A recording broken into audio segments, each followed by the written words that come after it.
Hello, I'm your host, Marcus Garrett. Every week I have entertaining conversations with your favorite influencers and entrepreneurs. Now, let's get started with this week's show.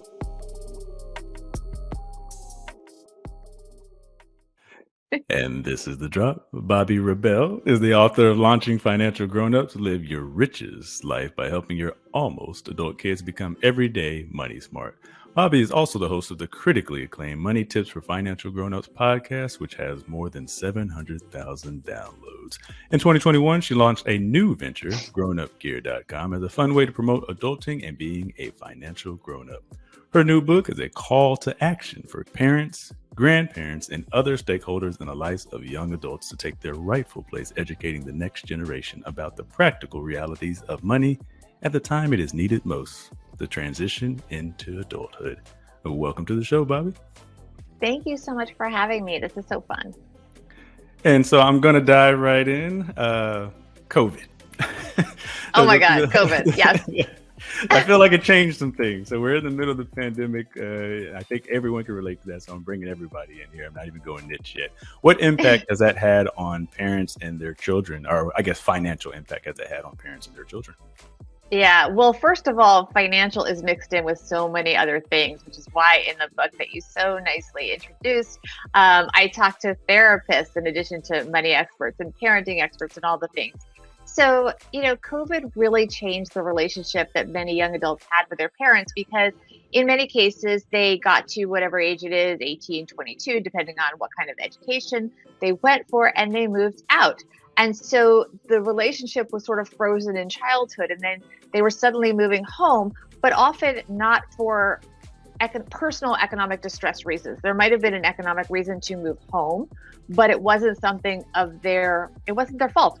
It was something happening to everyone. So it wasn't a situation where a child was crawling back home because they were in some personal crisis situation and needed to go back to mom and dad. It was something happening to everyone and also to mom and dad. And maybe the children were moving home to help mom and dad in some cases, and in many cases, economics. So you had this sort of reimagining of the parent-child relationship with the children, the offspring coming home, but as adults. So it created a very changed relationship where the young adult children coming home could see their parents in such a different light because they were suddenly adults living with adults. And, there's something when we're kids where we sort of look up to our parents. Well, hopefully we always look up to our parents, but where we see them as sort of all knowing. But when you move back in as an adult, you do get a different perspective on how things run in the household. And the parents also had to adjust because these kids that they had as children and they moved out were suddenly coming back as adults, and they had to figure out how to relate. Are they still going to make dinner for their children every day and every meal, frankly, since we were all quarantined at first? Are they still going to do their laundry? Who's paying for what? What makes sense if there are restrictions on income, if somebody's having an economic hardship? And if there isn't an economic hardship, well, should you just suddenly pay for all your kids' stuff anyway because they're at home? We didn't know. We had to figure it out. It was pretty complicated. And correct me if I'm wrong, it feels like even before COVID, kids were taking longer to become independent adults these days compared to maybe even just 1 or 2 generations ago. What are the culture changes that have been going on that has caused that impact? Oh, well, you're so right, Marcus. So my mother-in-law just celebrated her 62nd wedding anniversary. She is 82. She was married, Marcus, at 20. My mother, who's no longer with us, was considered an old maid. She was married at 24. So these are women that, a generation ahead of me were having children and really living very adult lives in their early 20s. My generation, well, I stayed at home for 6 months after graduation, and then it was very much expected that I would move out. I'm a Gen Xer, we were kind of the slacker generation, and if we were home with our parents, it was kind of a negative thing, like, ew, you're living with your parents, get it together, be an adult, move out already. And so we were kind of in that middle. Now, not only is it not looked down on to kind of move home, live with your parents, the sort of barriers that we used to have are coming apart in that people will often refer to their parents as their best friends. They have, there's so much good happening from that. But because of those ties, because they extend longer, We don't always see the next generation moving into independent adulthood, including independent financial adulthood, until much later. And there are societal shifts that are changing this. Many of those shifts are good. So, for example, the book, I say it's for parents of kids and grandparents and stakeholders, as you said, to 26. 26 years old is sort of the end. Why 26? Well, because the Affordable Care Act, also known as Obamacare, created a financial tie for younger people to their parents, because you could stay on your parents' insurance until you were 26. So it often made sense, and it still does, for that financial tie to stay till they're 26. We also have an environment where a lot of young people, some by choice, some not, choose to work in places that are sort of gig economy, or they have the freedom to be entrepreneurs in part because of the health insurance, which is overall a good thing, that can be tied to their parents. So they can sort of have this unstructured, more free financial life for a little bit longer. And that can also be really good. On the other hand, things like the student debt crisis, which is ridiculous. The whole college system, I'm saying, as a parent of, I've now paid for 2 kids. I have 1 more on the way to pay for college. College is just too expensive. And it's also weighing on young people so much that it forces those financial dependence on parents. Even if the parents aren't paying for their student loans or paying for their college, they're often forced to move home or have more dependence on the older generation because they're trying to pay down this terrible debt that they've been saddled with. So there's a lot going on. Either from your research, conversations, or possibly just your opinion, I guess my question is this like a watershed moment? It kind of feels like cultural multi-generations living at home is maybe unique to America, but by far not unique to the world, so to speak. Are we seeing what potentially could be a permanent change, either from this divot from COVID, or is this going to be temporary? Like, what does your research bear out? I don't know that we know right now, because it's almost like, is the work from home going to continue in the way it is? There's certainly been real changes, and there's certainly changes, as you say, in the perception of why someone's moving home. It used to be a real sense of failure.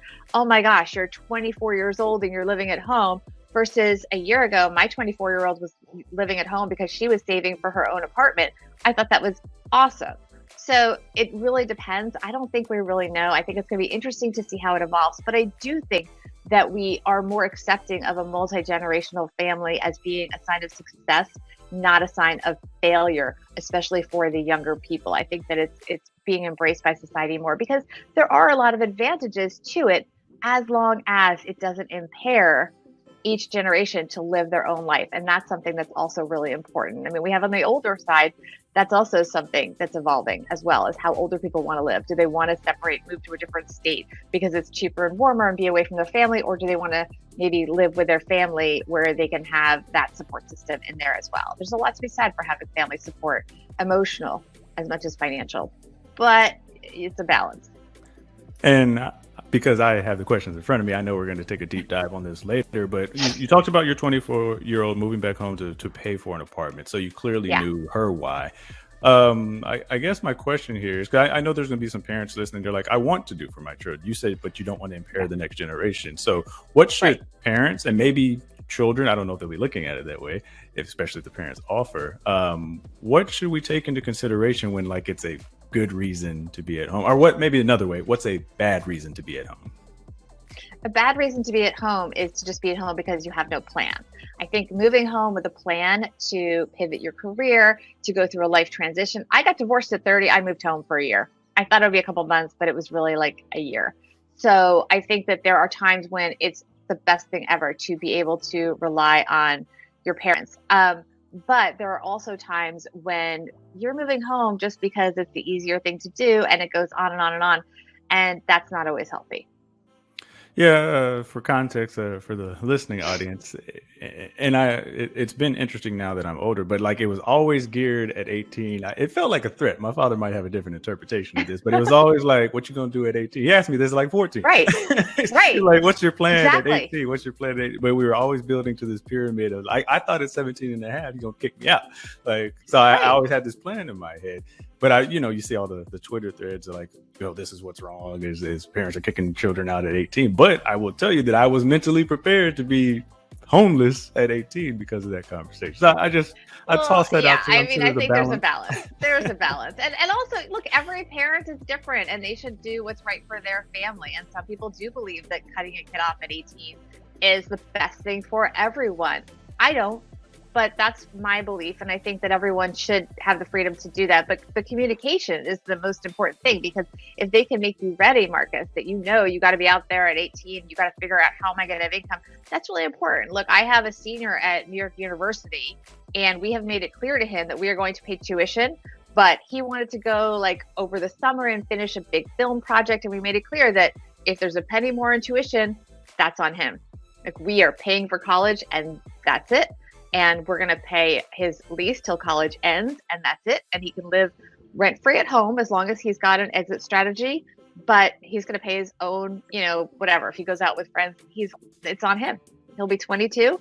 And we've made it very clear our expectations were there as a safety net, of course, but you got to communicate whatever it is that's right for your family. And it's not about me, but I do need to pull my own personal parachute. My parents only listen to the episodes where I talk bad about it. So to be clear, they did not kick me out at 18. They just threatened to do so, and they did help me pay for my school. So I have to put that out there, because what was going on with that? Well, wait, tell me. You got to tell us a little more. Well, they did mentally prepare me for it. And at that time, it's funny because this fund ended up going bankrupt. They used a Texas Tomorrow fund where you could basically lock in college credits at that amount. So I graduated in 2005. Okay. They must have locked in college credits at like 2000 or something like that as I neared the end, and they could pay ahead. Okay. This fund still exists, but it went bankrupt as you might imagine, since college increased 300%. Like I said. Constructed. Yeah, at that time. Yeah. So about 90 to 95% of my public school education was paid for. And then to your point, they said any dollar over this, and it was about $3,000 because I transferred schools, lost some credit, thought I knew everything, yada, yada, yada. I had to pay for it. So I ended up taking out a school loan for that. So I paid for about $3,000 of my education. And my father did not kick me out of my home at 18. I want to be very clear. So he does not text me. He's not really a caller. But I do have a question there, and it's very straightforward. Like, why aren't kids, either in the past or if they're still not, getting this education in middle school or high school, this personal finance education, so they can succeed as adults?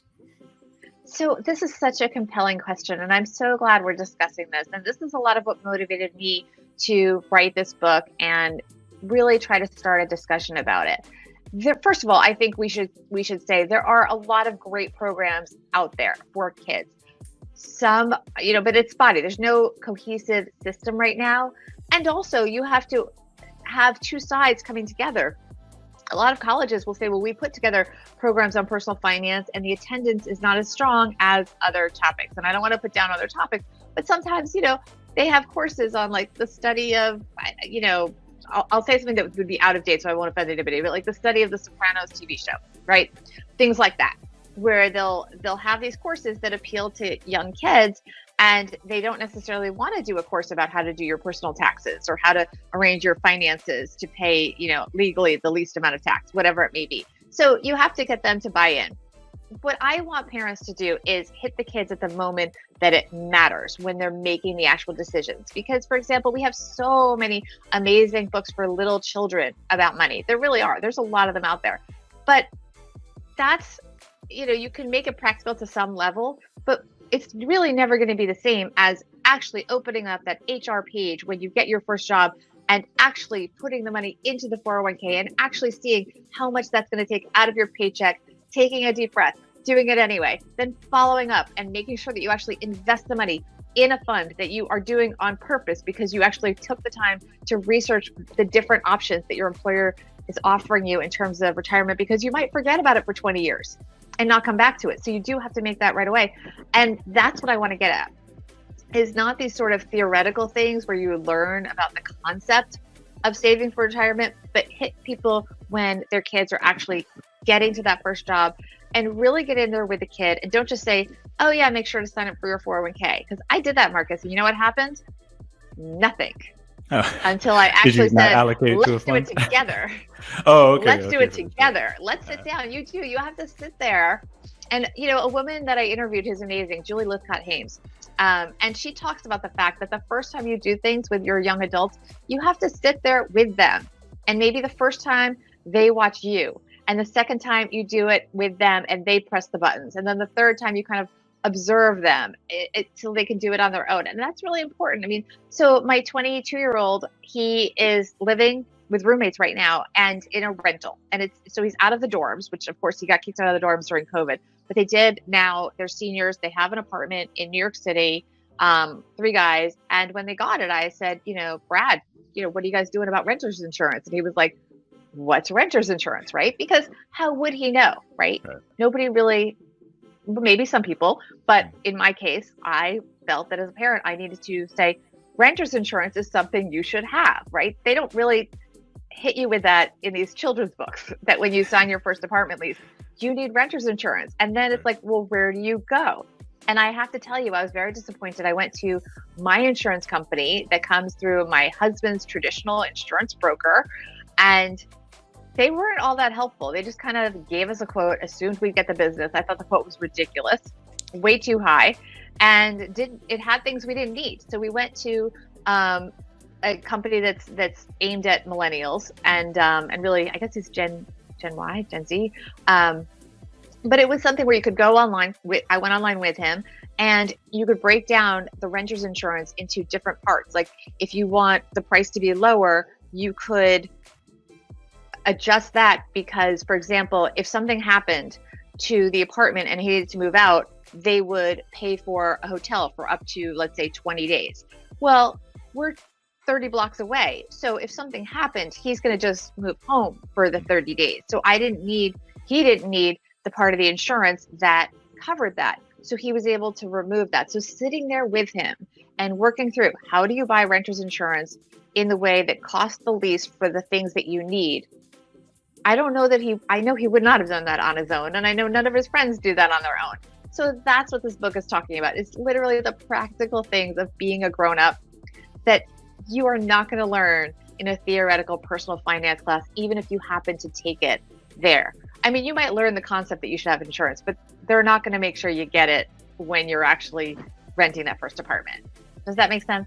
It does. You reminded me. I learned it from watching you. I think now, mind you, I think it's a Dare commercial, but I remember, the kid was in the other room. He's like, I learned it from watching you. So hopefully, the parents out there can have positive images to share with their children. If not, they have this great resource that they have here in your book. You say that it's for parents and teens and young adults age 16 to 26. We talked a little bit about the latter age for 26. Why 16? Is that a good, time to start the conversation? I think it's a good time. Well, first of all, it does depend when your kid's ready. If your kid's ready earlier, of course. But I picked 16 because I felt like 16 was, and I had my first job at 14, but 16 is an age where you're getting your car. If you live in the suburbs, that's kind of the earliest age that you could be getting a car. So that's a big financial responsibility that I think parents really have to make sure their kids fully understand, not just the safety aspects of the car, but it is a huge financial thing. You might have a car loan. You might be buying a used car, a new car.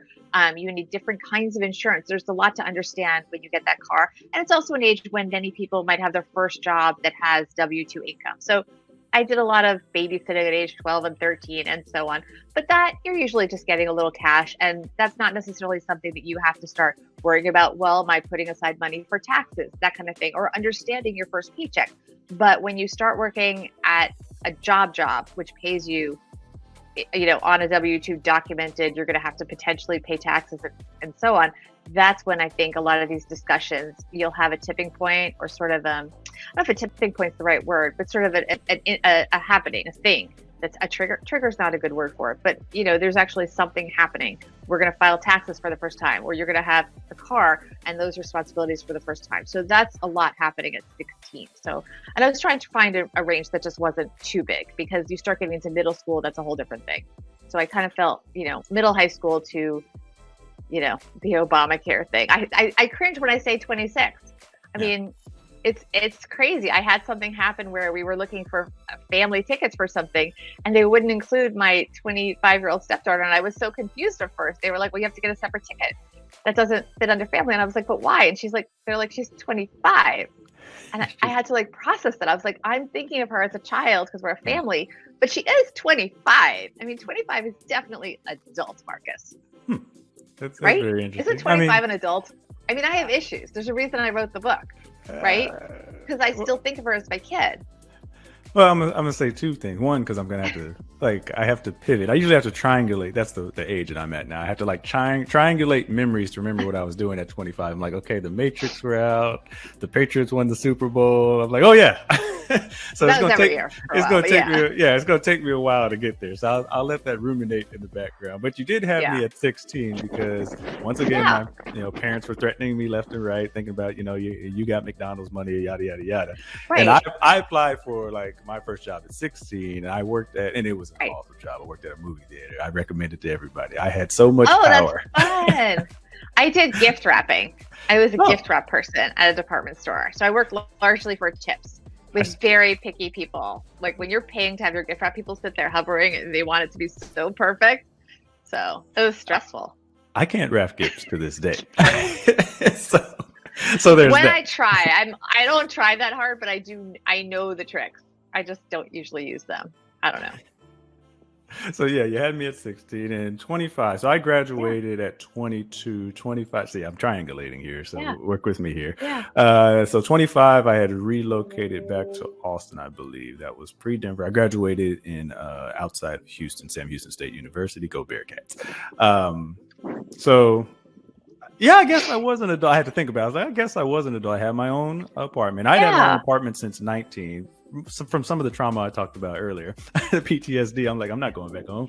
They don't go back to visit prison. So, I was like, I didn't go back home. I went home for like 3 months and then immediately moved out at the 4th because my mom was mothering. And so I was like, I'm out. I can't deal with this anymore. I've been out of prison for too long. And so that was a lot. Well, because she's relating to you as a child. Right? I still think she is. She's always going to perceive you. Well, that's the thing. I mean, like I said, the book is for parents. I mean, the issue is not always with people tend to think the issues with the kids. My book really, it's embracing parents. I mean, I'm right there with everyone failing, fabulously over and over again. But the book is very much for parents to take a look at what they're doing. It's not critical of the younger generation at all. It's kind of saying to the parents, we need to step up and take ownership of the fact, because a lot of us have been helicopter parents where we've overscheduled our kids, we've overindulged them, because sometimes it's just easier to like buy the extra item at the grocery store than have a conversation about it, especially because a lot of the media will talk about, stick to your budget and only buy what you can afford. But what if, you really can afford that hot chocolate that your kid wants? And there's no, it's not even close. They know you can afford it. So you can't say, I can't afford it. You have to come up with, I'm choosing not to get that for you.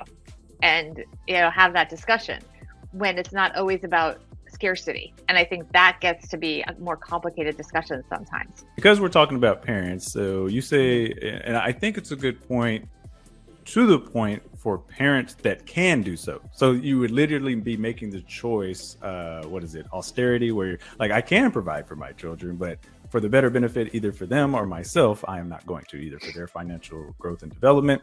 Let me see if this question applies.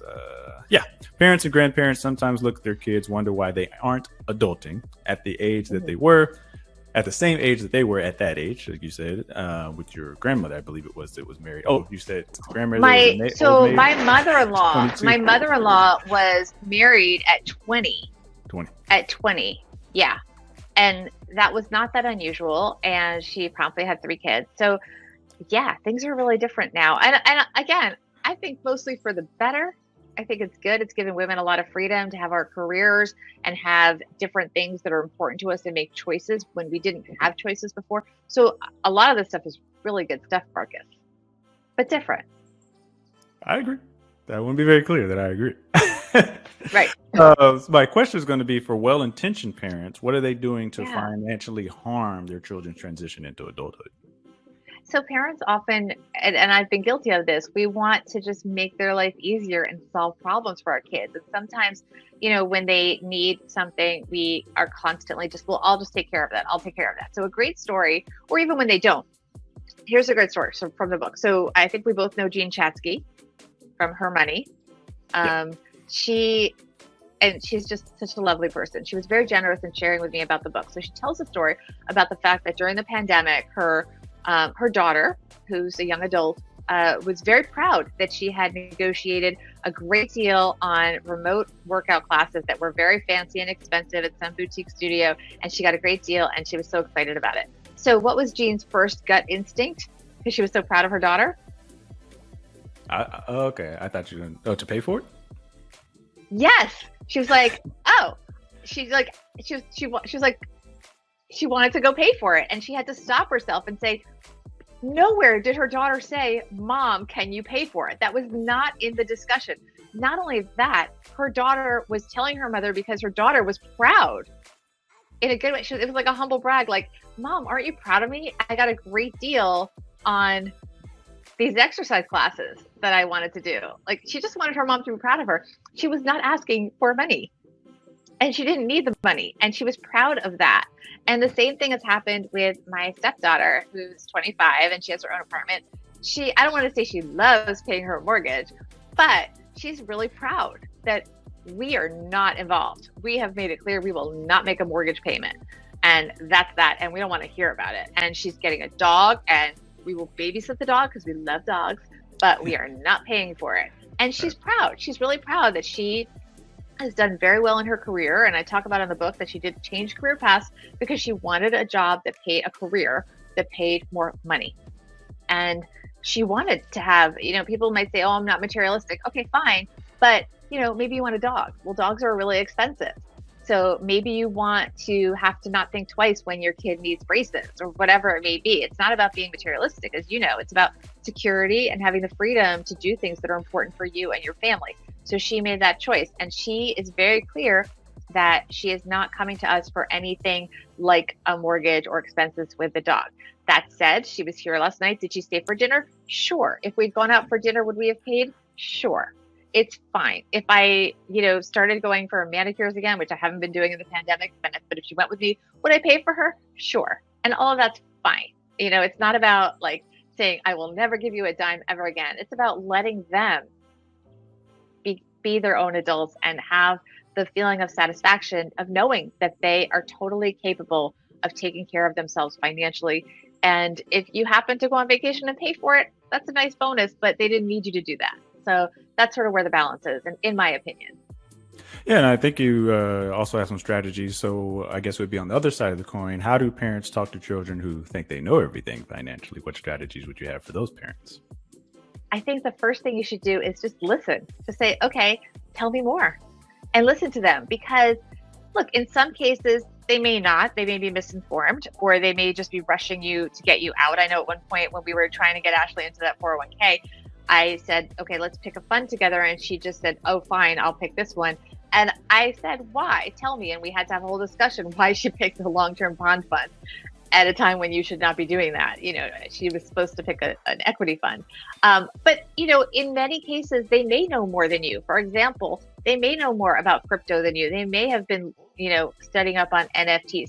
I have no idea how this stuff is going to evolve, by the way, Marcus. I am not advocating for investing them, but I'll tell you one great story in the book again is Jen Barrett, who wrote the book, Think Like a Breadwinner. She talks about her son in the virtual world, and her sons, I think, are in middle school at this point.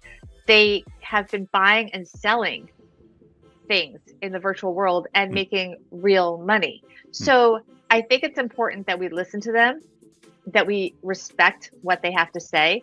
And then by doing that, they will be more inclined to listen to us. And I'll go ahead and drop a plug because it'll be out by the time this show drops. Y'all can go and check out episode Law Professor Tanya Evans. And we talk about crypto made simple. It's a 5-part series talking about investing in crypto, NFTs, and I believe some of the metaverse that you're talking about there as well. Yeah. But the question I do plug, and there'll probably be something on the screen as well for y'all to go take a look at or click. So you also talk about some red flags for parents to be aware of when they're doing too much or harming their children financially. Can you talk about some of those red flags to take into consideration? Yeah, I think when your kids are coming to you asking you for money for everything, that is a big red flag. So you should definitely watch out for that. If they're not willing to talk to you about money or they're hiding things, that's also a red flag. If they just say, I'm good, I'm good, I'm good, talk to them more, because there may be things that they're not doing that could have long-term consequences. So it's important to make sure that you Keep an open communication and not just assume that they're okay just because they say they are. Learn more about what's going on in their life. And one thing that one of your former guests taught me that I think is relevant to this discussion and so many discussions is it's really important when you talk to your kids. This is something I am really working on that I am not great at, but she talks about watching your tone. It's not just the words you say. This is from Tanya Rapley. It's the way that you say it and the way that you approach other people. In the context of this, it's your children, but really it could apply to any discussion. The way that you use your voice, the way that you use the presentation is so important in terms of communicating.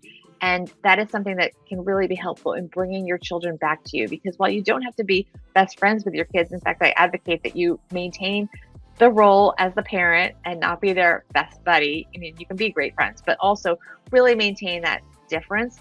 It's also important to be approachable and let them know that you're there for them. And a lot of that does come down to tone and not being judgmental. And for that episode, Tanya Rapley is from My Fab Finance. When we were having that discussion, she was talking about being a mompreneur. And she had a goal of hitting $1 million in gross revenues in 1 year. And then she hit that goal later that year. So y'all can check out that episode in the thread as well. If you're watching on YouTube, I'm very positive I've done my job, or my editor. There's something floating on the screen right now for you to click. Again, that's My Fab Finance with Tanya Rapley, a great resource. So we're moving towards the wrap here, and at least two that I have for you, but I'll start with the first is some signs can parents know. So we talked about when not to step in. What are the signs on the other side when they should step in to help their children for the greater good? I think you want to be careful if your child is, again, hiding something from you, but also, let them know that you are going to be there, if not to solve the problem, you're going to be there to talk to them about solutions that they can probably access to fix the problem. So for example, you might rescue them the first time, but teach them something and then let them sort of figure it out on their own the second time. David Bach, in my book, I talk about the fact that he shares, he got into credit card debt in college, all the classic things that he just fell for and just spent away. He went to his dad bailed him out. Okay, great. Guess what happened next, Marcus? Back in debt. You know what happened? No bailout this time. Thus began his career. He had to figure it out, and he started a business and he figured it out. So, you don't want to over rescue your kids. And I think that's really important. You have to kind of figure out the balance. You don't want them to have a mistake that you can solve easily that will haunt them for their whole life. But there also has to be a line, and it's a judgment call in every case. There's no magic formula.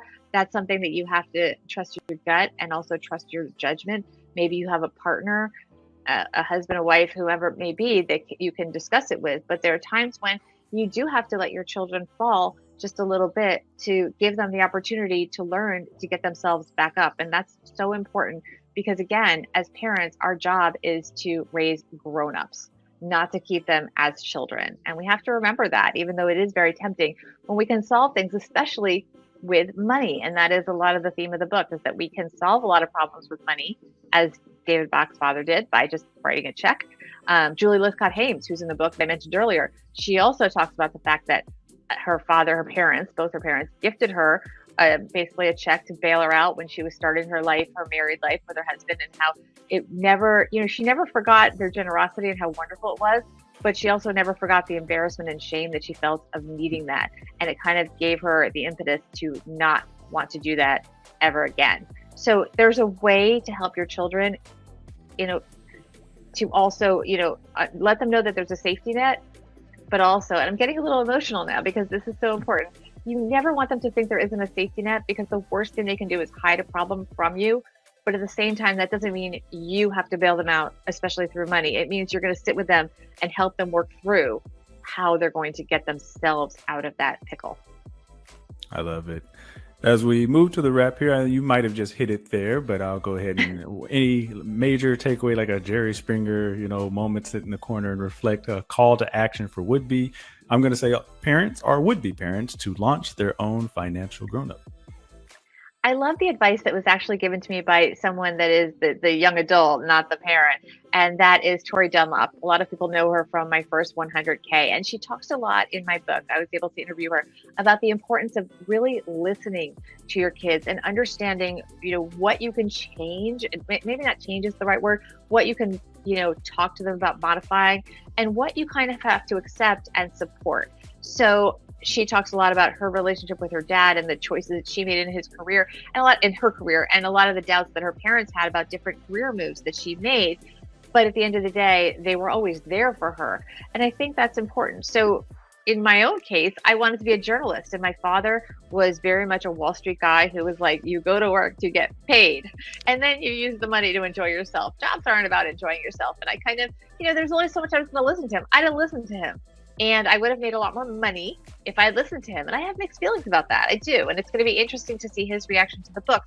But what he was able to modify within my journalism aspirations was he said, well, if you're going to be a journalist, so he was hearing me. He was hearing that I was not going to go work as an analyst at Goldman Sachs like he wanted me to. Not that I had an offer there, to be clear. But he wanted me to go work at, that kind of company and earn that kind of money and have that lifestyle. And I didn't want that lifestyle. I really wanted to focus on, having a family and a different kind of, day-to-day life. And he said, okay, then at least do business news, because business news will keep you, number one, in the New York City area, so close to home. And it will also give you skills so that if you do change your mind, you'll have an understanding of how Wall Street works, how the economy works, and so on. And also on a very practical basis, it paid more. So within journalism, he said, if you're going to be a journalist, choose the area of journalism that is going to have the best compensation. It had the most jobs that were full-time jobs with healthcare benefits. This is before Obamacare. So that was really important that I get health insurance because it wasn't coming any other way. And so he was able to at least hear what I was saying and yet guide me and support me in a way that there was a balance between what I wanted to do, journalism, and what he wanted, which was financial security. And my final parachute pull for myself, I will say that for both parents, I felt nothing but supported the whole time, even while they were threatening to kick me out of the home, telling me I had to get my first job at 16 or else no more McDonald's money. I have felt nothing but supported up to and including today. So that's my final plug there. I have a good story. I was rejected from McDonald's. What? So remember how I said I worked as gift wrap?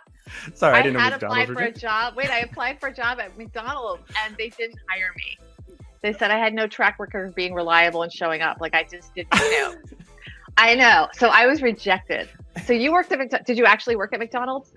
Actually, I didn't. I worked as a movie theater. Right. So my funny story is I've never been fired.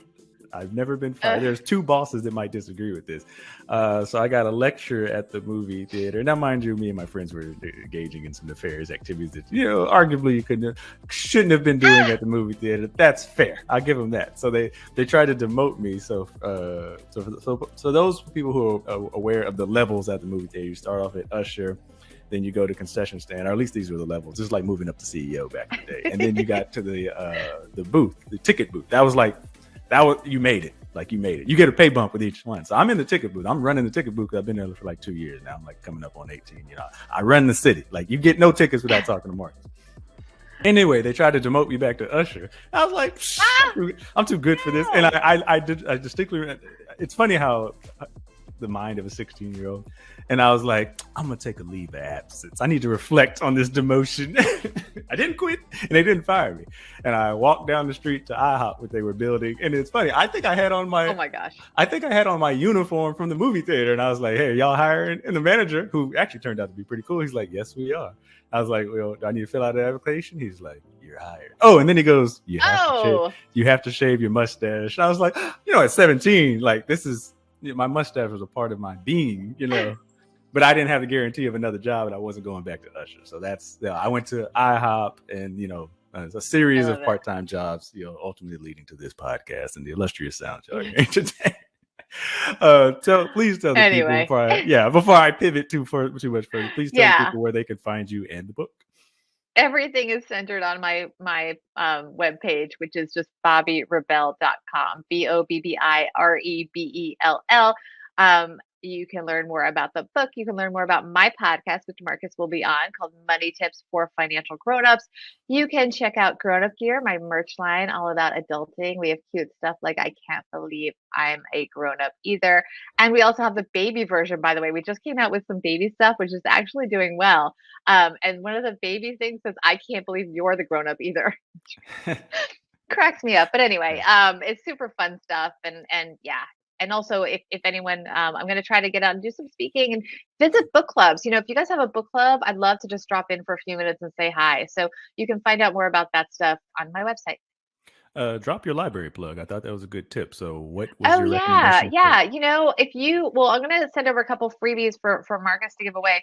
But beyond that, yeah, don't always pay full price for books. I mean, obviously shop around, get discounts, but if it's not in your budget or you just don't want to have so many books, whenever there's a book that you want, call your local library, tell them you want it if they don't already have it, or if they have it, get it so they see interest. And you'd be surprised. A lot of times if they get a bunch of calls, even one call asking about a book, they might look it up and they're much more inclined to order it. So you're helping an author just as much if you don't want to purchase the book, but you want to read it. Ask your local library to order it for you, and you will likely get them to do so and help the author in the process. Thank you. An awesome tip, and I think an awesome end to the show. Thank you for coming on. Thank you for having me.